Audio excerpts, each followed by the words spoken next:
Magandang umaga po sa inyong lahat at ito ang araw na ginawa ng Diyos kaya tayo'y nagagalak at nagpapasalamat. At bago tayo pumasok sa puso ng mga mahal na araw, tayo'y natitipon bilang isang simbahan, bilang katawan ni Kristo at sa natatanging paraan ay samahan kaming mga pari sa aming pagpapanibago ng aming pagtatalaga. Kaya ngayon po ay espesyal na araw sa mga pari. Kaya sa mga laikong naririto, pwede ho bang batiin ninyo ang mga pari ng Happy Priest Day? Happy Priest Day. At palakpakan nyo po ang ating mga pari. Happy Priest Day po, Fathers. At sa natatanging paraan, nais din natin na batiin sila sa araw na ito. Pinagdiriwang niya ang ika-46 na taon bilang pari.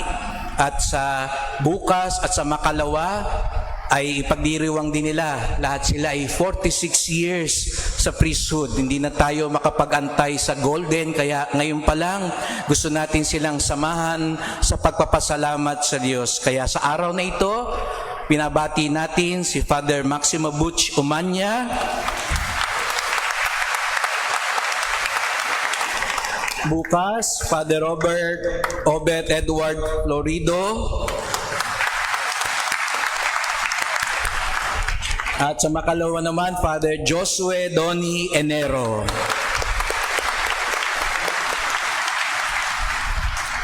Apat-na-put-anim na taon ng biyaya, pagpapala at katapatan ng Diyos. Sana po umabot din kami sa bahaging yan. Mga minamahal kong kapatid kay Kristo, sa gitna ng mga mahal na araw, tayo'y nagtitipon para sa misa ng Krisma, isa sa pinakabanal na pagdiriwang ng ating simbahan, sapagkat sinasalamin nito ang ating pagiging buhay na katawan ni Kristo. Nagkakasama-sama sa isang misa ang lahat ng mga pari, relyoso at relyosa, at mga laiko mula sa iba't ibang bahagi ng ating pamayanan. Makasaysayan at mabiyaya ang ating misa ng Krisma ngayong 2025. Jubileyong taon ng pag-asa sa pangkalahatang simbahan at ginintuang jubileyo naman sa ating pinakamamahal na diocese ng Balanga. May personal din akong galak sapagkat ito ang aking unang misa ng Krisma bilang obispo, bilang inyong obispo. Yamang pag-asa ang biyayang handog ng taon. Ito na rin ang ating marubdob na ipagdasal sa misang ito sa taong ito. Ang mga langis na ating babasbasan ngayon para sa binyag, kumpil, pagpapahid sa may sakit at banal na orden ay may dalang halimuyak ng misyon ni Kristo. Magpagaling, magpabanal, at magsugo. Ang mga langis ding ito ang magpapaalala sa atin tungkol sa malalim na pag-asa na tinatawagan tayong tanggapin at ibahagi sa mundo. Ang mga langis na ito ang magpapaalab sa ningas ng pag-asa. Yamang ang araw na ito ay pagsasariwa ng aming pagkapari. Hayaan po ninyong kausapin ko muna ang mahal nating kaparian. Mga kapatid kong pari, tayo ay inordinahan at pinahiran upang maging tagapagdala ng pag-asa. Tulad ng sinabi sa propeta Isaías na binasa ng ating Panginoong Hesukristo, ang Espiritu ng Panginoon Diyos ay sumasa akin sapagkat hinirang niya ako upang maghatid ng mabuting balita sa mga dukha. Ang parehong Espiritong ito ay nagpahid din sa atin nung tayo'y inordinahan. Hindi para takasan ng paghihirap, kundi para tumindig sa gitna nito bilang mga tanda ng presensya ng Diyos. Sa mundong madalas nababalot sa pagdududa, hirap at kawalan ng direksyon, ang pari ay hindi lamang tagapagdiwang ng sakramento at tagapangasiwa sa simbahan. Siya ay tagapagdala ng pag-asa. Bawat kumpisal, bawat pagbisita sa mga may sakit, bawat banal na misa, bawat salita at hakbang ng pari ay isang payak at makapangyarihang pahayag. Si Kristo ay kasama pa rin natin. Si Kristo ay tapat sa atin. Si Kristo ang mananaig sa atin. Ito po ang ating ipinapahayag sa ating buhay at ministeryo. Si Kristo ay kasama pa rin natin. Si Kristo ay tapat sa atin. Si Kristo ang mananaig sa atin. Maipapahayag natin na si Kristo ay kasama ng sambayanan kung tayo ay kasama nila sa paglalakbay sa buhay, lalo na ang mga dukha at walang tinig. Kung tayong mga pari ay nagkakasama-sama bilang isang kapatiran na nagtutulungan at nagmamalasakit sa isa't isa. Kung ang ating mga parokya ay magkakasama sa pangarap at galaw bilang isang dioceses, kung ang ating pagsasama ay nagbubunga ng kabanalan at kabutihan, ipinapahayag ba ng ating presensya at samahan na kasama natin si Kristo? Maipapahayag natin na si Kristo ay tapat sa lahat kung tayo ay tapat sa ating buhay pari. Hindi lamang tayo tapat sa ating gawain bilang pari, kung hindi tapat tayo sa ating ugnayan kay Hesukristo na payak, masunurin at dalisay sa pag-ibig. Ang pinakamabisang tagapagdala ng pag-asa ay isang tapat na pari. Ang mga laiko ay tumitingin sa mga pari hindi lamang para sa mga sakramento, kundi para sa patotoo ng buhay. Hindi naman naghahanap ng perpektong pari ang ating mga laiko, kundi isang paring may panalangin, malasakit at katapatan. Sa ating kahinaan at patuloy na pagsumikap, kapag nananatili tayong malapit at tapat kay Kristo, tayo'y nagsisilbing ilaw ng pag-asa patungo sa Diyos. Ipinapahayag ba ng ating pagkapari ang katapatan ni Kristo? Maipapahayag natin na si Kristo ang mananaig sa lahat kung ating maipapakita na ang tunay nating inaasahan ay hindi ang ating galing at yaman, hindi ang ating kinakapitan sa simbahan o lipunan, hindi mga proyekto o plataporma lamang, kung hindi ang grasya at awa ng Diyos. Maraming tukso, hidwaan, agam-agam at pangamba sa ating ministeryo at personal na buhay. Hindi tayo dapat magkagulo o panghinaan sapagkat mananaig ang Diyos. Ramdam ba ng mga tao ang tiwala natin sa Diyos? Ipinapahayag ba ng ating pagkapari ang hindi mapipigilang pananaig ni Kristo?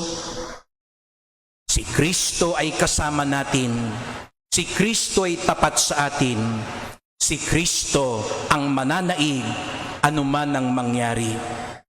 Kung ito ang mensahe at laman ng ating pagkapari, hindi lamang tayo magiging tagapagdala ng pag-asa, tayo mismo ay ihahatid kay Kristo. At kapag ang mga pari ng bataan, ang mga pari ng simbahan ay nananahan na tunay kay Jesucristo, nag-uumpisa na ang kaharian ng Diyos sa ating piling. Bayan ng Diyos sa Diocese ng Balanga, tulungan po ninyo kaming mga pari na manahan sa pag-asa ni Kristo. Ipagdasal po ninyo kami. Tulungan ninyo kaming maglingkod. Hindi namin kaya mag-isa. Alalahanan niyo po kami kung kinakailangan. Sama-sama tayong mga pinahira ng langis upang magningas ang pag-asa ni Jesucristo. Hayaan po ninyo akong maging mapanghas sa sandaling ito upang mag-alay ng isang dasal sa Diyos at hamon sa inyo, sa ating lahat dito sa Diocese ng Balanga. Kung tunay na tangan natin ang pag-asa ni Kristo, lalago ang bukasyon sa Bataan. Kung ang mga pari ay tunay na tagapagdala ng pag-asa, maraming kabataan ang maaakit na tumugon sa tawag ni Kristo bilang pari o religyoso o religyosa. Hindi pwedeng hindi masindihan ang mga tao kung tayo ay tunay na nag-aalab. Kung talagang religyoso ang pamilya, magbubunga din ito ng bukasyon. Kung kaya nga't pangarap at dasal ko na sa darating na mga panahon, ang bawat pari, ang bawat pamilya, parokya at bayan sa Bataan ay magdala at mag-alay ng mga magiging seminarista o aspirant, magpapari, maglilingkod sa Diyos para sa ating minamahal na diocese.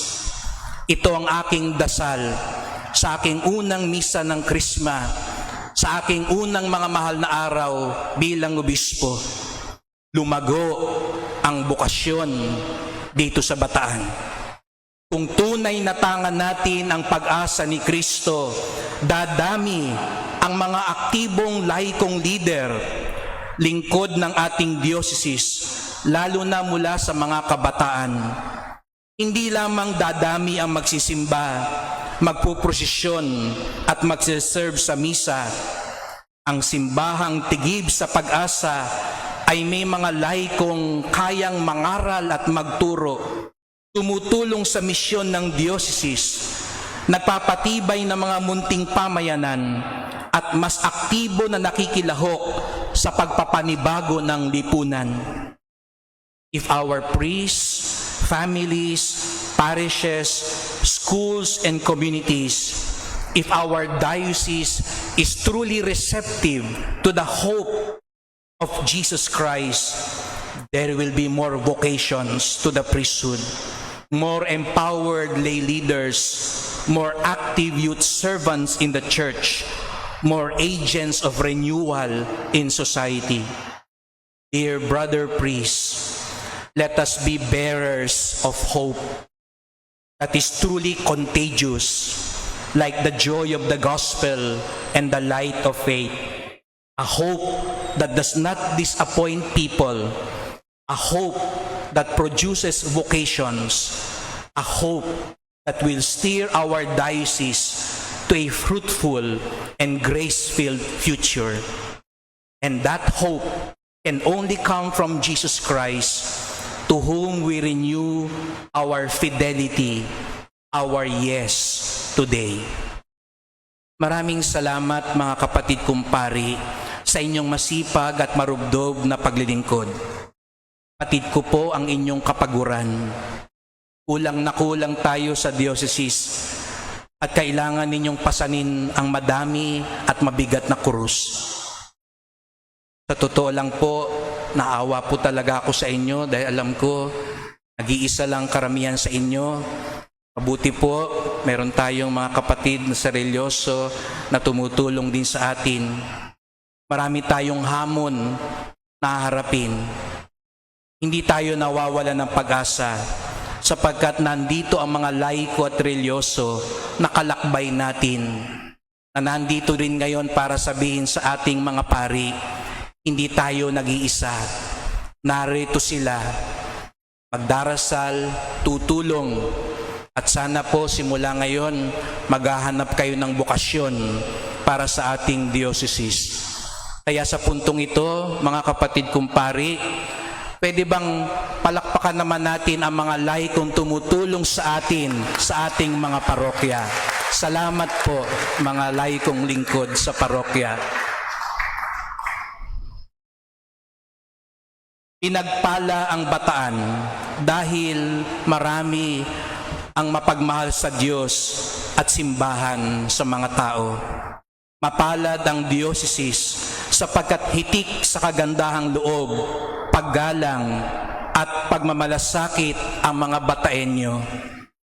Sa unang pagkakataon sa kasaysayan, isang anak ng Bataan ang namumunong magdiwang sa misa ng Krisma dito sa Katedral ni San Jose ng ating mahal na diocese. Ako po'y nandito bilang anak din ng Bataan. Maging hudyat nawa ito na mas marami pang mga anak ng Bataan ang maglingkod at tumugon sa tawag ni Kristo upang ang mahal nating probinsya at diocese, duyan na mga bayani at banal, ay magbigay liwanag sa lahat dahil nag-aalab ang ningas ng pag-asa ni Kristo sa atin. Sa tulong ng mahal na Birhen ng Santo Rosario at ni San Jose, lalo nawa tayong magkaisa at magtulungang ipatupad ang misyon na inaatas sa atin ng may kapal. Magdala ng pag-asa, maging ningas ng pag-asa ni Kristo. Amen.